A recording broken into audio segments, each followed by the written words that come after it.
have the Sidekick, the Squire, and the Watchtower. Probably shouldn't have arranged them that way.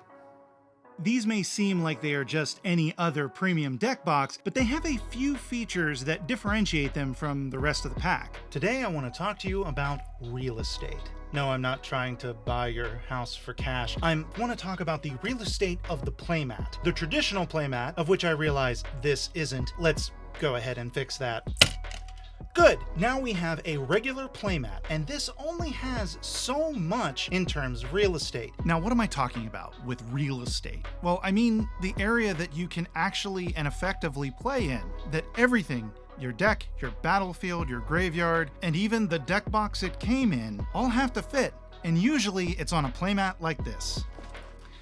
So what I'm saying is essentially you need to try to maximize the amount of real estate you're going to have, and the type of deck box you use could affect that. I love the Legion Sentinel, but there is one downside. Anytime you open it, now you need to find space for this flippity flappity flap thing. So that's probably going to have the side effect of you keeping this closed during the game, except it has a space for dice and tokens, which means that you either have to take out all of your dice and tokens or you're opening and closing this thing a whole bunch of times during your games. But I bring all that up to point something out. The Sidekick has this top flap that is fully removable. It flaps on the bottom, therefore saving you the real estate. It also has a few other configurations where it can be tilted like this, as well as being tilted like this. You have a couple of configurations. I'll admit, I don't know if I will use the tilting feature. I didn't really use it much in my testing, but it may be something that is appealing to you. And the Squire,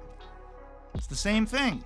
Tucks away and it's not a problem. This also has that feature of being able to angle, though this one's a little bit easier to get into that configuration in my opinion. It's actually much more pronounced to get it there. I think because of its height, it angles a little bit more. And again, it's probably something that I'm not going to use, but you may like it and you may want to use it. And it's there, it's just a little extra thing. I like it. The Sidekick and the Squire fall into the category that I call a basic box. It is essentially just a box for your deck, no more, no less. There might be a little bit of room to stick in tokens, maybe some dice if you're not trying to stick in extra cards in here, or if you're putting in a modern deck with sideboard, then yeah, there's definitely room for dice and tokens and that sort of thing. Yeah, this is a basic box. There's not a lot of features to them other than they hold your cards and they protect them, and these two do it well. Are you struggling on Arena? Are you tired of having your backside handed to you? Have you used all your gems and gold and you still can't get past gold tier? Or are you really good at Magic Arena, but you just want to get that much better? Well, then check out Metaphy. Metaphy is a service where you can get one-on-one coaching from a professional Magic the Gathering player. And also, here's a little tip. If you get coaching for Magic Arena, it's probably gonna up your tabletop game too. Because when I say pro player, I'm not talking about Steve down at your LGS who claims he used to play in the Pro Tour and faintly smells of onions. I'm talking about Pro Tour winners like Nathan Stewart or Hall of Famer Reed Duke. If this sounds like something you want to try, check out my affiliate link down below. If you use that link and sign up for a membership, then it helps the channel and I really appreciate it. Also, I have a fun little surprise as well. I have promo codes to give away for 1 free month of Metaphy. To enter, all you need to do is like the video and comment on the video telling me what your favorite deck box is. And if you don't have a favorite deck box, then tell me what deck box you're looking to pick up. And if you don't have a deck box that you're looking to pick up, then why are you watching? Like, I mean, thank you, but I'm curious.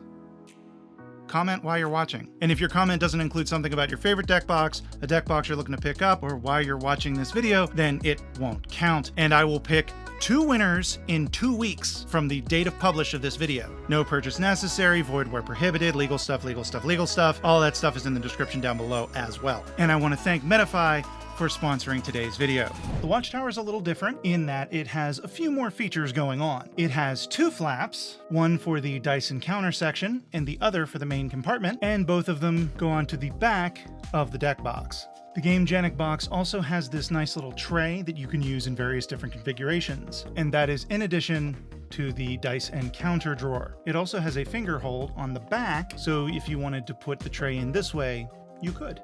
The Watchtower, on the other hand, falls into the category I call deck with benefits. This deck box can hold your deck and then some. A comparison to the Watchtower would be the twin flippin' tray. It is very similar, and it has a space for your deck as well as space for dice and counters. For some reason, the white Nexofiber doesn't make my skin crawl. I get that with the red a little bit. The red, that's still there, but for some reason, the white doesn't have that. Could be a psychosomatic thing, I'm willing to admit, but for some reason, the white doesn't bother me.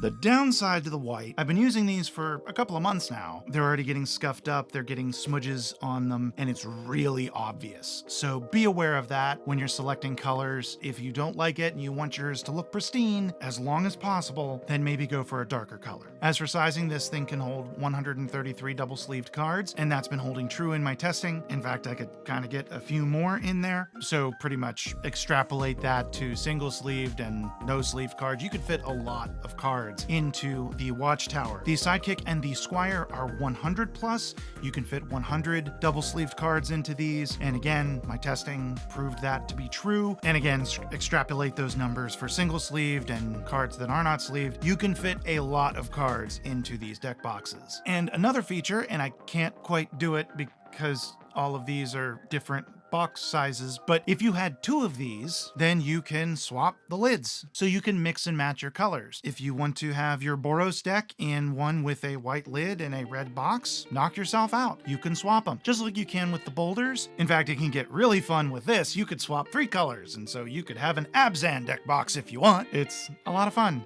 I like to do stuff like that. That does mean you have to buy more than one. I'm sure Gamegenic wouldn't mind that. I'm not telling you to, I'm just saying if you're that compelled. We all know I'll be doing that, right? A couple weeks, you're gonna see a Watchtower on this channel with multiple colors. Yeah.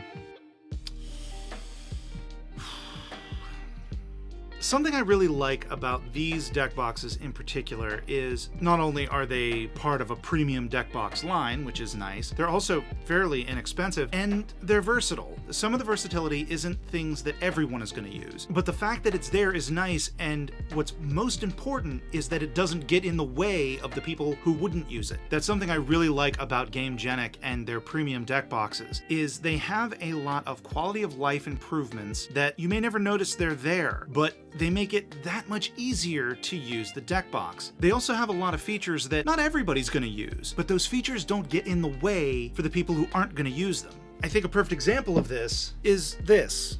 The tilt feature. Not everybody's going to use it, but the fact that it's there doesn't really hinder the use of the product at all. So someone who would never use that feature, their use of this product isn't going to be hampered because the cover has these little creases in them. The functionality of the box isn't seriously affected. They've added some nice features to these boxes, and if you use them, great. If you don't, you might not even know the feature is there. And I appreciate that. So be sure to check out the Sidekick, Squire, and Watchtower boxes from Gamegenic. I think the Sidekick and the Squire are great boxes for your commander deck, your modern or legacy deck with sideboard and tokens, and if you want something a little bit more, the deck with benefits. That way you can add your dice and counters in as well. So be sure to check out the links in the description down below. Do know that those are affiliate links, and if you use those, they do help out the channel, and I appreciate that a lot. And yeah, I guess I will go and find more boxes to review, because I honestly don't have enough. Yeah, see ya. Oh, and when you flip it upside down, make sure, if you care about Gamegenic being right side up, then you just flip it around and it will be right side up. Oops. And the Sidekick. That was the Sidekick. This is the Squire. I just seriously chucked my phone across the room. Like, not in anger or anything. I just picked it up and sent it away.